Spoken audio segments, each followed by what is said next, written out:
Gather round, children, gather round. Gather round, children, gather round. Take a seat, get comfortable, grab yourself a snack, because I just watched Money Heist Season 5, Part 1. We have a lot to discuss. So Money Heist is back, okay? My girlfriend's back and she's cooler than ever.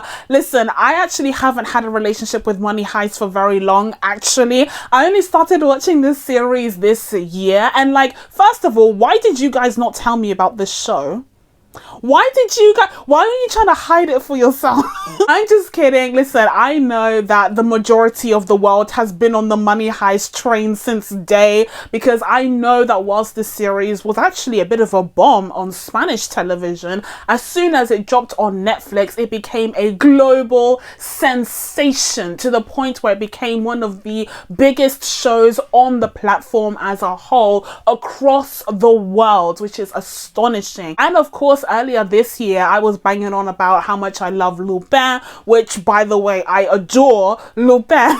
But before there was Lupin, Netflix gave the world Money Heist. And so it's back with a 5th season, but we only get the first volume of the series because we are going to be continuing on to the 2nd volume in December. But I recently watched season 4 of the show, so all of that is kind of fresh on my mind, and I can't wait to dive into my thoughts on how the story continues in the first part of season 5.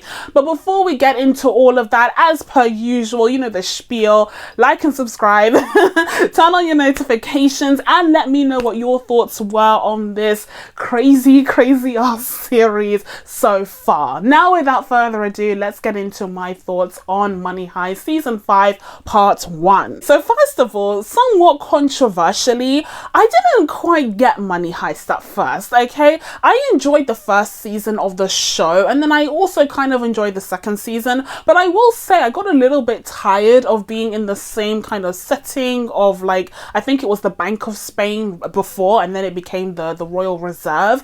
I kind of got a bit tired of it, and whilst I enjoyed the characters, I felt like it was a little bit repetitive, and that is still the case, okay? For being honest, if I'm just going to give you my overall thoughts on the series, it is quite repetitive. You know, you do have characters acting out, wiling out all the time, sometimes even acting out of character for the sake of the plot moving forward. You do have, you know, life-threatening injuries, and these characters learning how to do, you know, life-threatening surgery, like just on the jump. Because the professor is an expert in life, he's an expert in and at life, and so he's able to teach them to do everything, including just these incredibly complex surgeries. And so we also have them doing that. Like, it's just a bit of everything with this series, and in that sense it very much reminds me of Fast and Furious.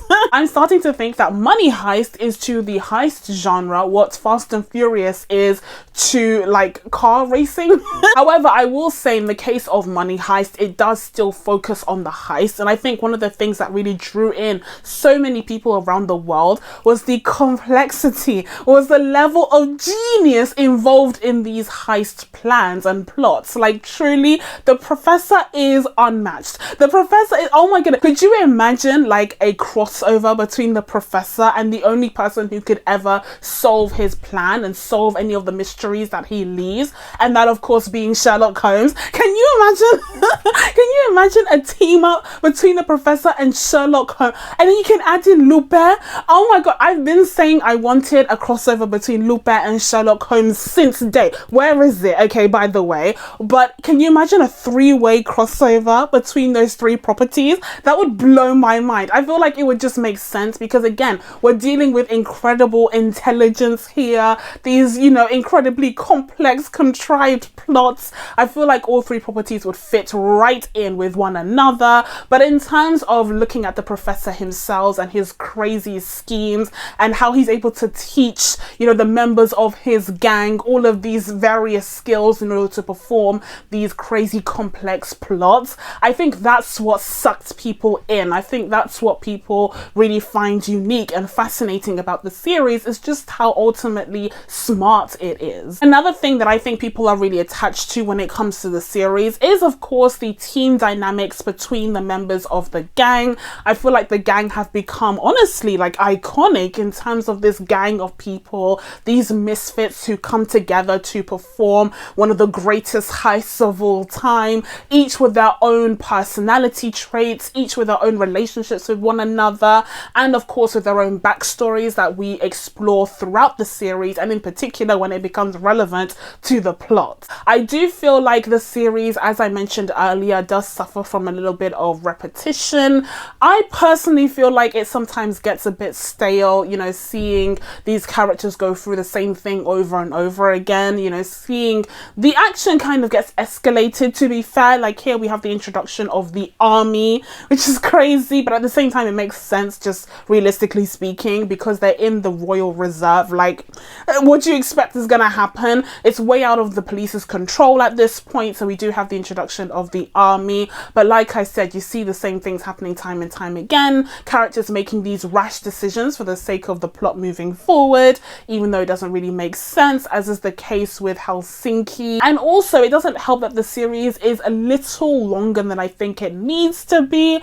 I feel like each season should be roughly 6 episodes long, so just keep it nice and tight. You know, the storytelling to just have that same impact from episode 1 to episode 6, because as it stands, sometimes I kind of, you know, wane in interest a little bit throughout the seasons, and I do feel like even in the case of season 5, it could have been a nice 6 episodes, and if they wanted to split it into 2 parts, they could just drop the first 3 now, and then they could have dropped the last 3 in December as planned. I also feel like the struggle when it comes to an ensemble cast like this is that inevitably you will have some characters that you care less about because they're done slightly less justice than other characters. In the case of Money Heist, the show very much telegraphs the characters that it wants you to care about the most. For example, last season we did see the death of Nairobi. That was made a huge deal of, and you know, the characters were very upset and sad about her death. But then if we fast forward to the end of the first part of season 5, where we get the shocking finale, the shocking bombastic death of Tokyo, you see the difference in the way that people react. The professor literally loses his damn mind. The professor literally, he has like a whole breakdown in the toilet. Like, we have never seen him react in that way, apart from when he thought that he had lost Lisbon. But even then, you can tell that the series is trying to tell you that Tokyo was the most, or one of the most important characters in the show, and so her death means just so much more. And that's the issue with ensemble casts, is that even though we can really enjoy the character dynamics amongst the gang, and we can really appreciate the friendships and relationships that have developed there, at the end of the day you do have those key characters that you're supposed to care about more. And in the case of Tokyo, like, she's the narrator. I don't know if you recognize this, but as she's the narrator of the series, her death was always going to be a massive deal and something left for the very end of the show. And finally, before we dissect the characters and what they went through in this first half of season 5, I did also want to mention that okay, this is kind of embarrassing, like, but I ended up watching the show in English. Okay, I'm so sorry. Listen, I've always been a proponent of, you know, watching a series in its original language, but with subtitles if you have to. But I was able to do that with Lupin because I'm a French speaker. I was able to do that with Zero, Netflix's Zero, which is in Italian, because why was I able to do that? I know some Italian, to be fair, and also with French I was able to recognize the language a little bit.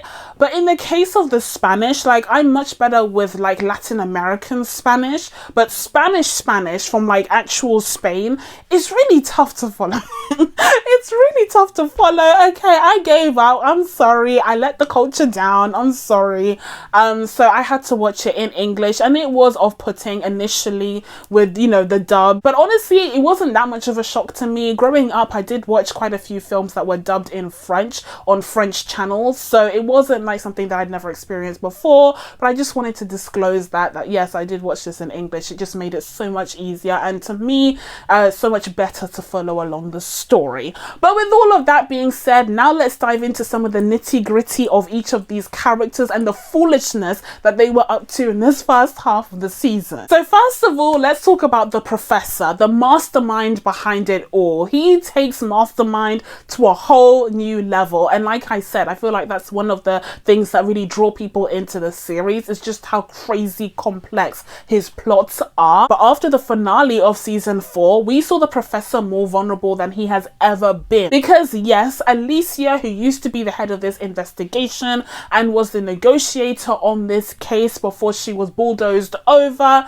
and thrown under the bus, literally just chucked under the bus, okay, by the whole institution for the sake of protecting them. So she went rogue, as you do, okay, whilst you're heavily pregnant. She went rogue and managed to find the Professor's lair. And so at the end of season 4, we saw him have a gun held to his head by Alicia herself in her funky glasses, in her mystical disguise, okay, like you can clearly see it's still her, whatever, it's fine, because the self-proclaimed bitch managed to find the Professor. And honestly, she was patting herself on the back, and as much as I don't like the character, I don't blame her. Like, I would also be quite proud of myself if I managed to find the elusive Professor. And so for the first few episodes, the Professor is in a really difficult predicament, okay? He actually gets shot in the foot, and like that wound is just left to fester for hours on end, I guess, because he doesn't even get a chance to tend to it. He gets, you know, locked up, he gets hung.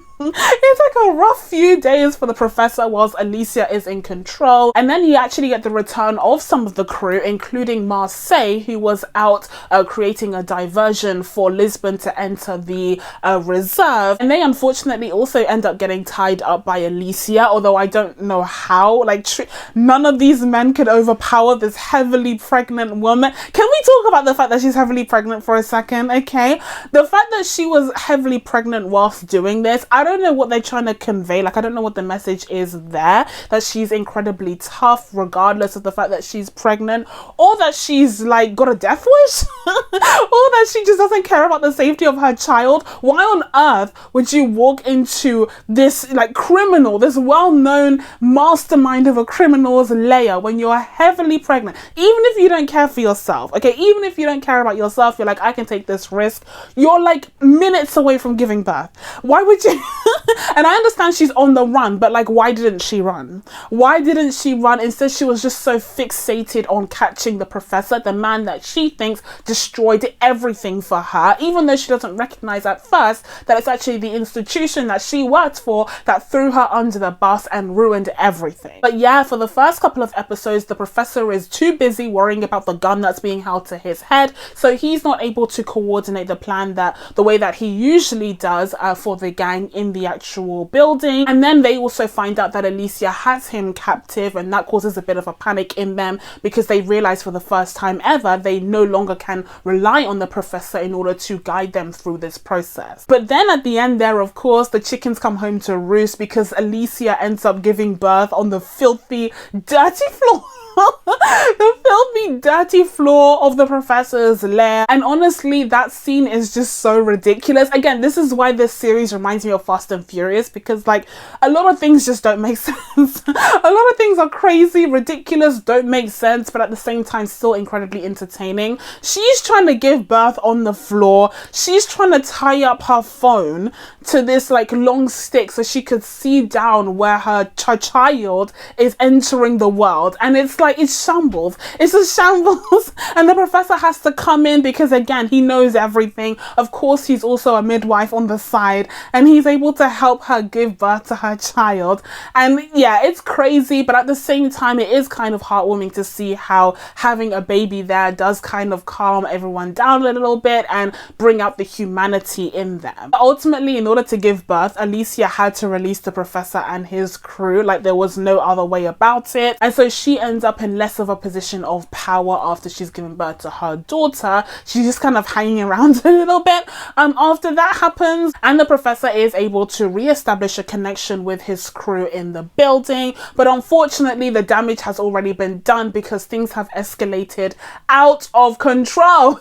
Now, before we even talk about the crew that are actually in the building in the Royal Reserve, I just wanted to take a moment to talk about the Colonel and his gang. I just wanted to take a moment to talk about how much I despise the Colonel. He is disgusting. When is he going down? When is he going down? To me, this is just a fight between the professor and the Colonel. Everyone else is just decoration, okay? And like, nice decoration, fancy decoration. We love to see it. But the battle between these two characters is what's really intriguing me. I'm sorry, the Colonel, he sucks. He has such a disgusting disregard for ethics, for rules, for procedure, for anything that he supposedly stands for. He literally just doesn't care. He just wants to take down the professor and the gang. He doesn't care about following procedure. He doesn't care about anything. He will do so by any means necessary, break any laws. He is just utterly destroying these institutions' reputations. And they were already on rocky ground because, of course, the gang have a massive support from the public. But every single time that Colonel's mouth opens, you know something crappy is gonna come out of it. And honestly, I can't wait to see his demise. I can't wait. Okay, so now that I've gotten that out of my system, now let's talk about the gang themselves. Now let's talk about the crew whose names are made up of places from all around the world. Let's start off with Tokyo. As I said, she's the main girl. That's been clear from day one. And sadly, heartbreakingly, unfortunately, by the end of part 1 of season 5, we do see Tokyo meet her end in the most spectacular way. Again, like, this is Fast and Furious for sure. Okay, because not only does she get shot like many times, but then she also pulls a grenade, and like, she has like this row of grenades on her, and then the whole place just blows up. I mean, it's spectacular. That's what the show delivers to us every single time. But that doesn't mean that her death wasn't very much felt. I really liked the character of Tokyo. I feel like it is a shame that she is seemingly dead. Like, they're not going to bring her back, are they? Because they foreshadowed her death for ages. Surely they're going to stick to it.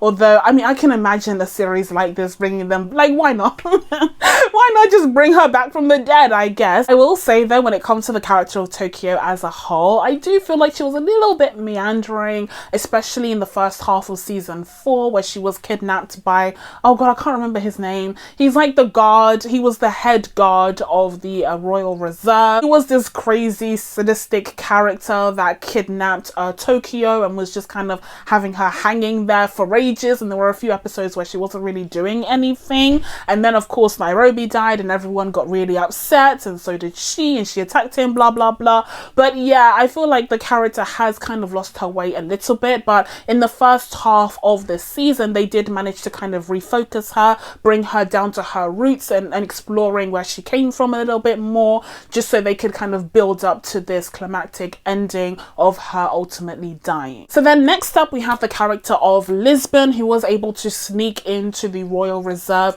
right at the very end there in season 4, and now she is with the gang and she's able to relay information to them that the professor had told her.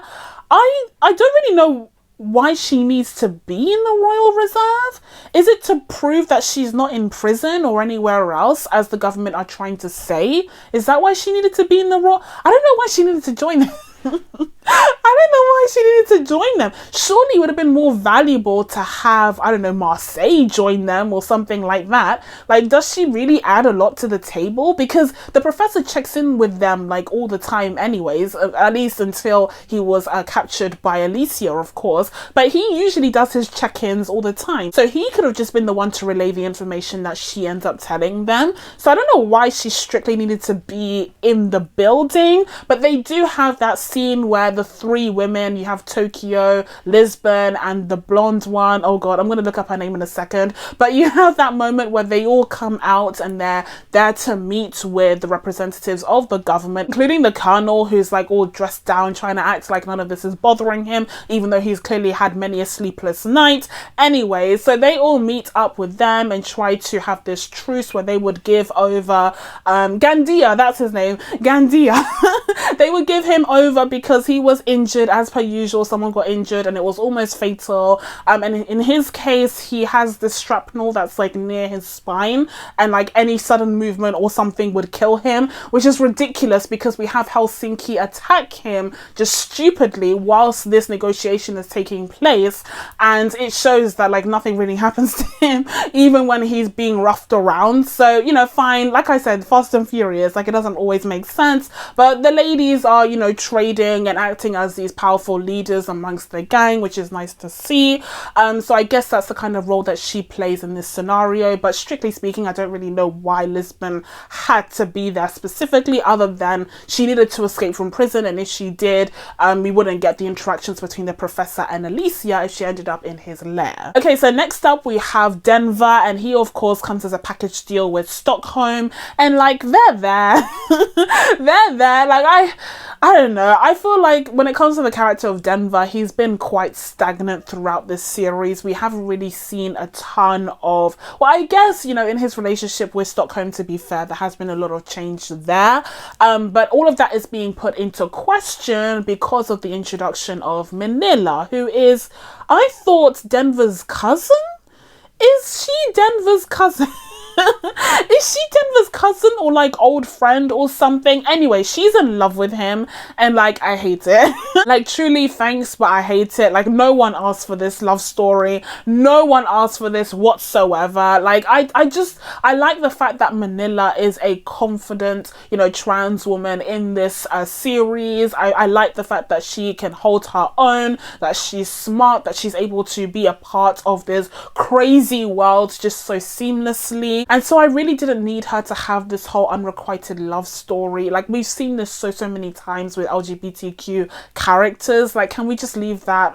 Can we just leave that be? Can we just leave that in the past, please? Okay. And if it's going to be done well, fair enough. Like if it's actually going to be explored thoroughly and do that kind of storyline and this kind of character justice, fine. But it's not going to be done well because we have like 5 more episodes to go or something like that. And that's really the least of our concerns right now. Like we're almost wrapping up the entire show. So why are we introducing this unrequited love story? Like please, no thank you. And on top of that, she's acting as this kind of malicious character because she's trying to break up Denver and Stockholm, who already have this established relationship. So I don't like that. Okay, I feel like she is a cool inclusion to the gang, and I understand her kind of reaction to being on the ceiling and being shot at by the army and like by the worst of the army. These people are like the lowest of the low. They're assassins. They've been arrested and put away for all types of crimes. Like, of course she's gonna be terrified when they're all aiming towards her. As she said, she was used to robbing, you know, malls and stuff like that, but nothing of this scale. So I really liked that. I liked exploring her emotion and her sudden panic at this whole situation because, like I said, it's crazy. But that whole love story, like, nah, I could do without that. Like they should have left that one in the drafts. Now also I will say that I did Google this character briefly just so I could remember her name, because genuinely it's so hard to keep up with all of these characters' names, and I did see that she is portrayed by a cisgender actress. I I wonder what people's thoughts are on that. This is a very complex issue, but having a cisgender actress portray a transgender woman on this series, I do feel like it is a little bit of a shame, considering that there are incredible transgender actresses out there, okay? And there are so few roles of this nature available to them, although that's not the only role that they can play. But considering that, you know, you do actually have a transgender woman as a character in the series, you know, why not find a transgender woman to portray her? Like, I'm just saying, okay, this is just a question for society. Why didn't we try and find a transgender actress to portray this character? Opportunities like this are so few and far between. And like I said, transgender actresses and transgender people shouldn't just be reduced to portraying other transgender characters. But when you do have a transgender character in a series or a film, why not reach out to those actors? Like, that just doesn't make sense to me, and it is a bit of a shame. It kind of puts a ding on the representation that could have been in this series. Okay, so next up we have Rio. What do you want me to say about Rio? What do you want me to say about Rio? Like, is he still there? Is he still...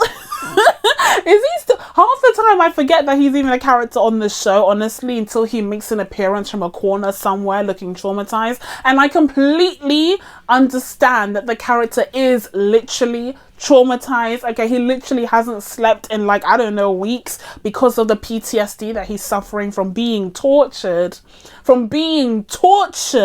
Okay, by the government. Like, I completely understand that.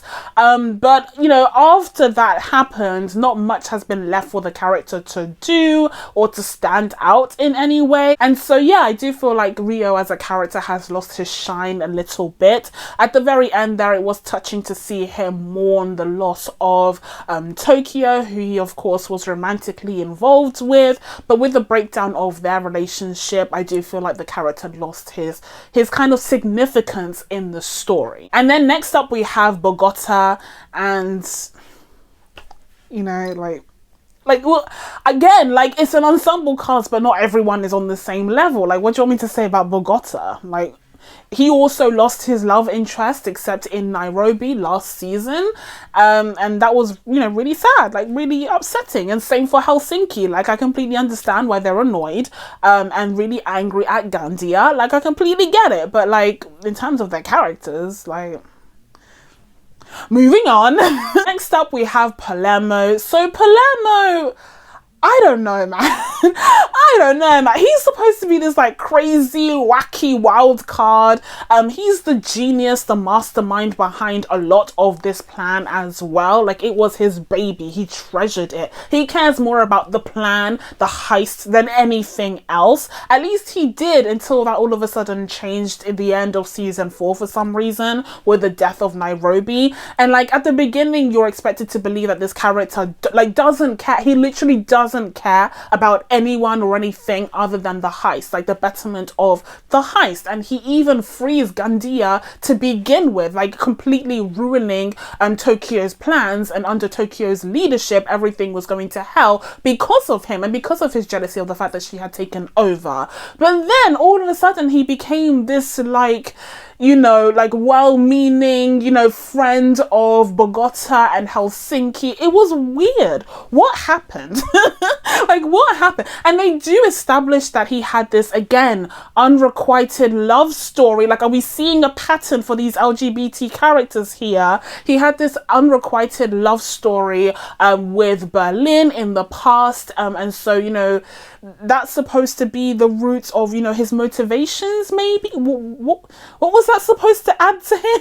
Like, again, we see this pattern of these LGBTQ characters being relegated to having these unrequited love stories, which I just think is like, no, leave it alone. Again, you should have left it in the drafts. But overall, when it comes to the character of Palermo, like, I feel like he's lost his direction in a big way in this season. I will say, though, when it comes to his prowess on the battlefield, when it comes to his expertise and battle strategy, he does still reign supreme. He is still very very, very impressive. And then of course in the building itself, not only do we have our gang and we have the misfit suicide squad that the colonel sent over to deal with them, but then we also have the hostages themselves, who are supposed to be led by Arturo, like one of the worst characters on television ever.